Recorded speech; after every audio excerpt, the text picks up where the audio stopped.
All right, click the links to join channel, value member, check out, subscribe to our Patreon, and the various other links. So what happened? Well, more censorship coming from your puppet masters who decide what ideas you may contemplate, which is actually pretty scary because politics are downstream from pop culture. And if you censor a whole area of ideas, well, it brings the other ideas that you're pushing. Well, it brings them to the forefront. It's like these NGOs that control social media and the mainstream media are so incredibly powerful. Think, oh, gee, somebody should talk about that. Yeah, who would do that? The mainstream media or social media? You think they're going to talk about their own ability to influence? I mean, they're essentially have the power of small countries, and they're more powerful than several small countries. So some guy gets kicked off of the mainstream media. So what happens is the voices they censor are important, not always for what they say. A lot of this stuff is mostly entertainment, or some stuff is entertainment. Like Alex Jones is mostly entertainment. But there's some gems in there. But it's not for what all these people who've been kicked off necessarily say, but to tell you what the puppet masters fear and to show you how powerful they are.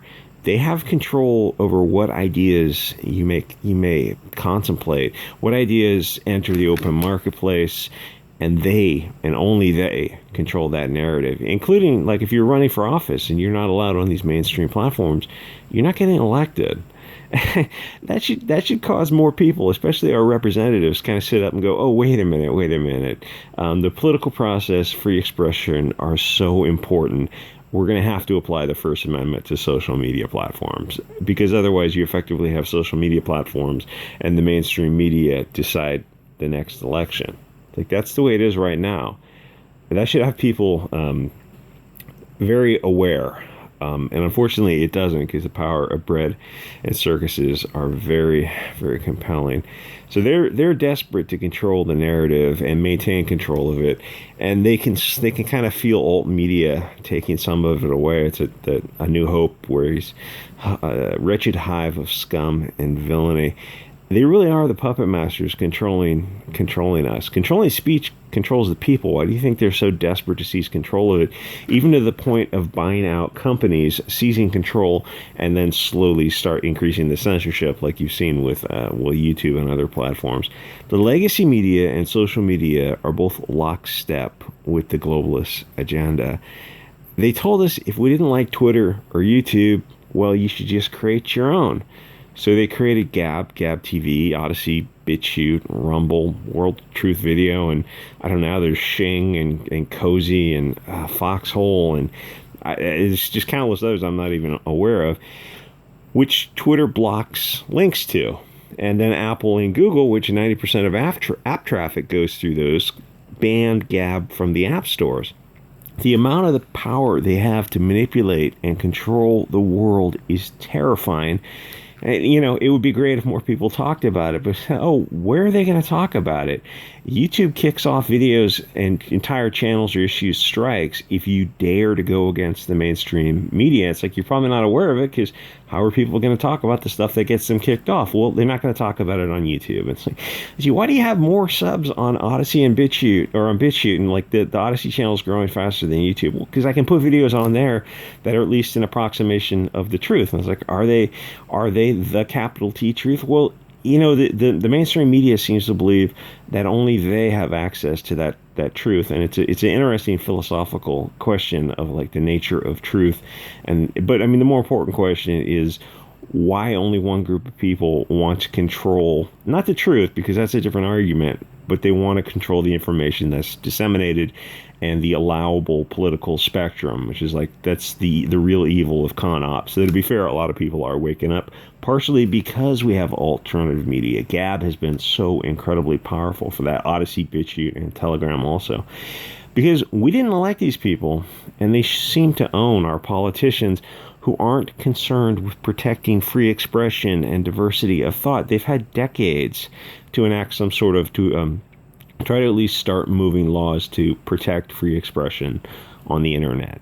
They've had decades to do that, and they haven't done it. Both Democrat and Republican politicians are terrified of free speech because it'll, and if you know, oh dear Lord, if you think, I'm a Republican, we value diversity of thought and free speech, you're out of your fucking mind. Holy cow. I mean, there's examples I can't even talk about the Republicans hold, or the conservatives, in quotes, hold a free speech event. Oh, so right before the event, you deplatform you uninvited certain people. Why is that?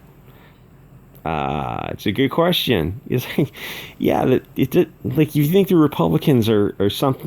Don't think they're something they're not. They neither one of those. They're both terrified of free speech because it allows people to destroy bad ideas. What the globalists censor, most of those things are things that we probably need to move toward. The mainstream media and social media is controlled by globalists. Everything they say is evil. It's intended to deceive you one way or the other. Sacred cows, yeah, they make the best burgers. All those censored channels are either over the target or getting close enough to the target to be shot down. But then, I mean, like Alex Jones is not, no, he's not over the target. Sometimes he is, but most of the time he's not. But the people in his comment section are very much over the target. And even some of the people he talks to in interviews are absolutely over the target. So Alex Jones himself, you look at him on the face of it, it's like, oh, he's just kind of normie conservatism, or maybe more libertarianism. But, you know, the fact that they shut him down, should go, oh, wait a minute. He's saying something, or he's bringing people to a conclusion. Like, he's not saying it, but he's bringing people to conclusions. He's getting people to start thinking about things that the mainstream puppet masters don't want you to think about, even though he himself seems to be pretty much a normie. I mean, really, the people in the comment sections, not on YouTube, because now the new YouTube is that is verboten. But in the comment sections of like on Odyssey, Bit Chute, for those mainstream platforms, the people who are raising awareness in the comment section are the ones who are really doing the real work.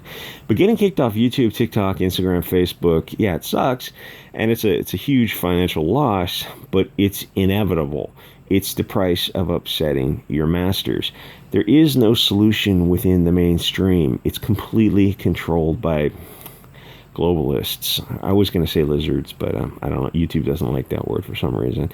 And if you follow it up with the word people and you put that in your title or something, they'll give you a little Wikipedia thing, which is like, it's kind of a warning. It's not a strike, but it's a warning from the puppet masters.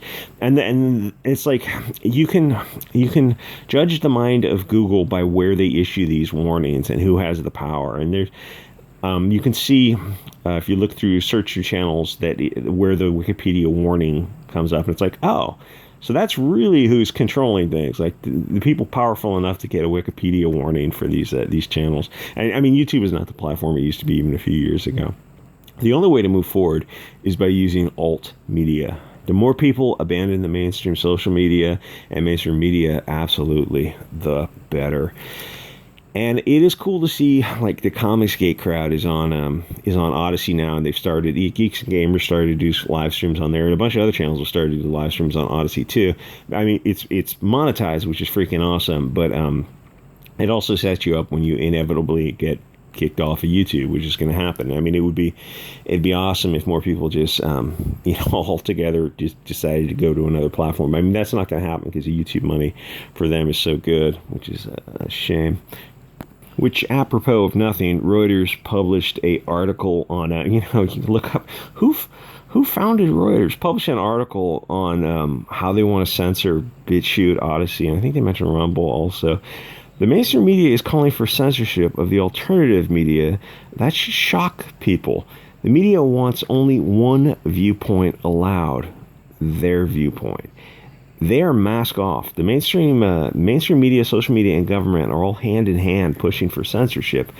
Nobody seems concerned about the potential for abuse that would entail. Remember when they a couple of months ago the government created a board for, I don't know, an information board or misinformation board?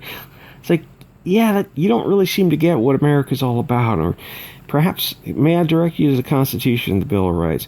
Doesn't it seem weird that the government, media, and social media all fear free speech?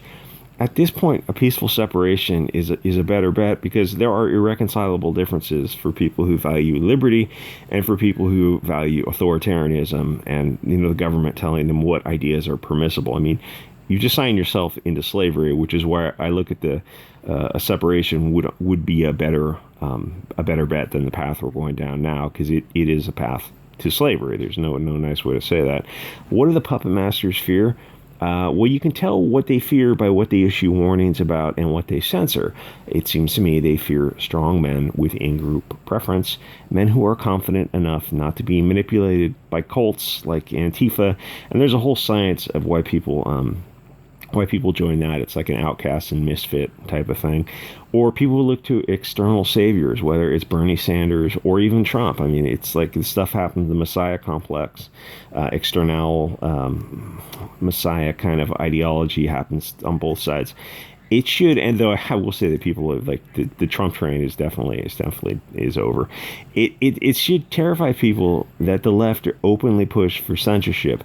That's a mask off. Our ideas are so evil that we fear any possible rebuttal moment for people. Like, so the left wing's the authoritarian, totalitarians the whole time, and they use this word, the F slur, to describe right wing ideology, and sometimes when they just try to apply it to left wing ideology, it's not. It's like a globalist corporate statism. I mean, usually when you think, like, wait, when you have the government and the corporations hand in hand, that would kind of lead you to, people will call that fascism.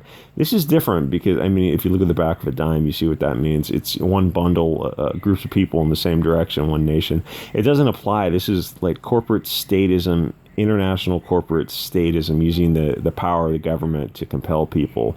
And there's more to it than that, but that's for Odyssey and Bit Chute, because YouTube is asshole. Though they do pay $1 a day, so that's something. Anyway, check out subscribe to our Patreon, Odyssey, Bit Chute, Gab, and Telegram, and I'll see you guys all next episode.